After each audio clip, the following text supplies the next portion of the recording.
week 5 of college football. Now on to the top 25 that actually makes sense. And for those of you who have not seen this before or maybe taken it in once or twice, I get it. Show me a little grace. I will show you some grace as well. I understand that you don't understand it. It takes some getting used to. However, for those of you who have watched this the entire season, or certainly back to last season or years and years and years before, I don't know when I started it, but I got frustrated and I got tired of abusing the AP and coaches polls because they made absolutely no sense most of the time. So I thought, hey, I'll start my own rankings that actually make sense. So here they are. They're based on the results on the field. Quite an idea, quite an approach here, based on the results on the field, not what we think would happen, which I get a lot of these comments. Well, if so-and-so would play so-and-so, obviously they'd win. Well, obviously, if Virginia played Florida State, they'd win. Obviously, obviously we find these things out. So we based it on the resumes. Now, obviously, again, some assumptions need to be made about how good these teams are. We start in week 1 with some general idea of how good these teams should be. There have to be assumptions made. But the more games we play, the more data points, the less assumptions we have to make. Okay, this is a resume ranking. So let me repeat to the many people that will comment that they're better than them and they're better than them. Maybe they are. We don't know unless they've played or played a substantial number of games. This is not who I believe are the 25 best teams in the country. This is not what this is. This is not who I believe is the best team in the country, the second best team, the third best, the 25th best. No, these are the 25 teams with the best resumes. Okay, so let's make that clear. Secondly, the resume holds up better the longer we go into the season, meaning right now, I base this on wins and losses. The results of the games are paramount, number 1. Number 2, who did you play? The opponents. That's number 2. And number 3 is the performance. What I mean by the performance is if Illinois would have beaten USC yesterday 50-0, I would evaluate that performance differently for both teams than I would based on what we saw of USC traveling all the way to Illinois and losing on the last play of the game, basically 34-32.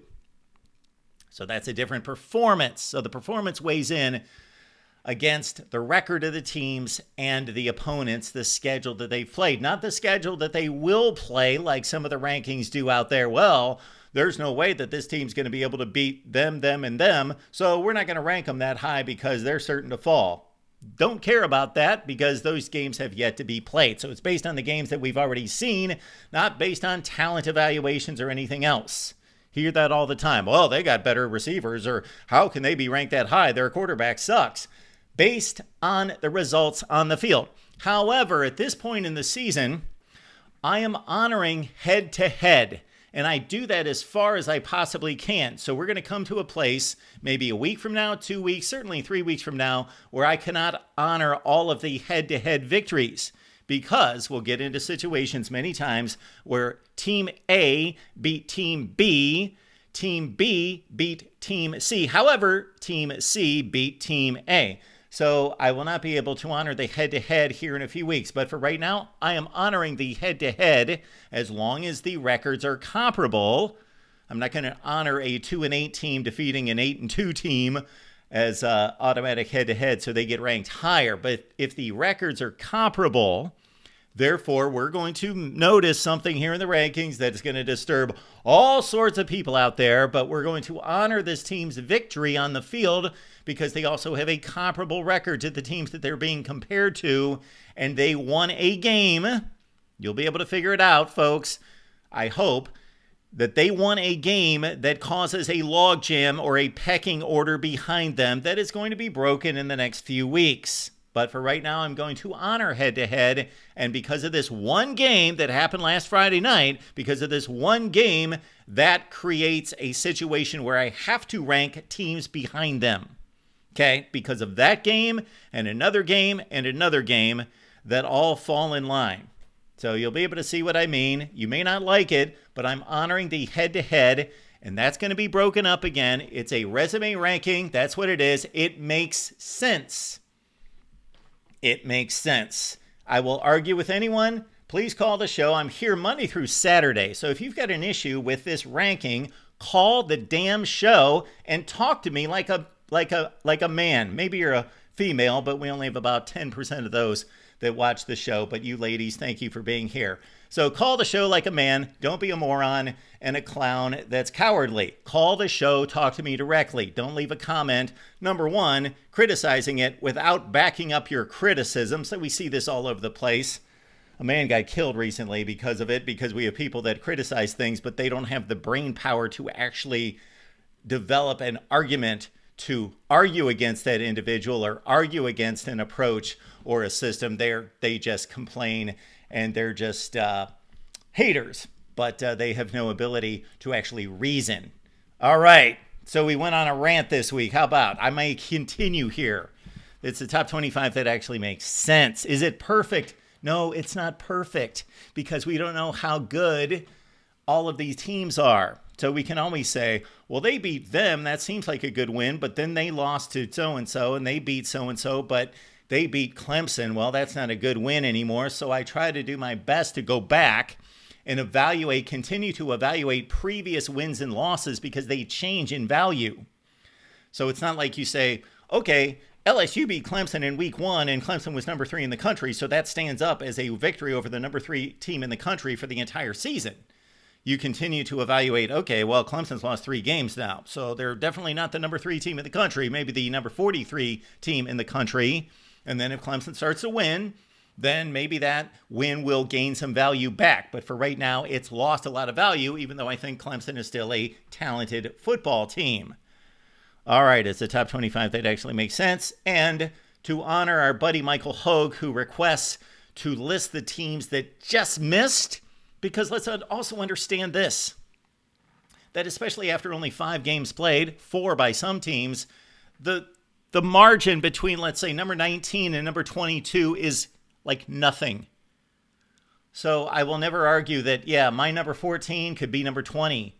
My number 18 could be number 11. Yes, the margins between the teams, especially after only 4 or 5 games, is minuscule. Therefore, the teams that did not fall into the top 25, there are like 10, 15 that could easily be in the top 25 by evaluating the wins and losses slightly differently. So let's understand all of that. Let's also understand that there's nothing magical about 25 teams in a ranking. So the other idiotic conclusion that the AP and the coaches poll come to is that the other ones are just receiving votes. No, the other ones actually received votes in the same process that the 25 first teams received votes. So actually, it is legitimate to say so-and-so's number 26 in the country, so-and-so's number 27, 28, 29, all the way up to 41, 42, wherever those votes run out. Those teams are actually ranked. They are technically ranked just like the other teams. There's nothing less valuable or less weighty of the teams that they just list as others receiving votes. They're not others that received votes. They received votes in the same way that the 25 teams listed in the 25 received votes. It's a stupid process. So there is a number 26 team in the AP poll, and number 27, 28, 29, 30, 31, etc. And some weeks it's 37, some weeks it's 43, wherever they run out of votes. But those teams are ranked as well. Not in my rankings, though. If I had the resources to do it, and if this channel supported me, I would work on a complete rankings. I think every team in the country should be ranked. It shouldn't run out at 25. There's nothing magical about 25 that number 26 should be completely ignored like they don't exist.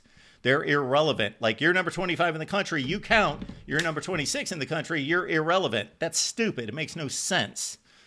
So every team in the country should be ranked. I would love to rank all 136 or whatever the number is now.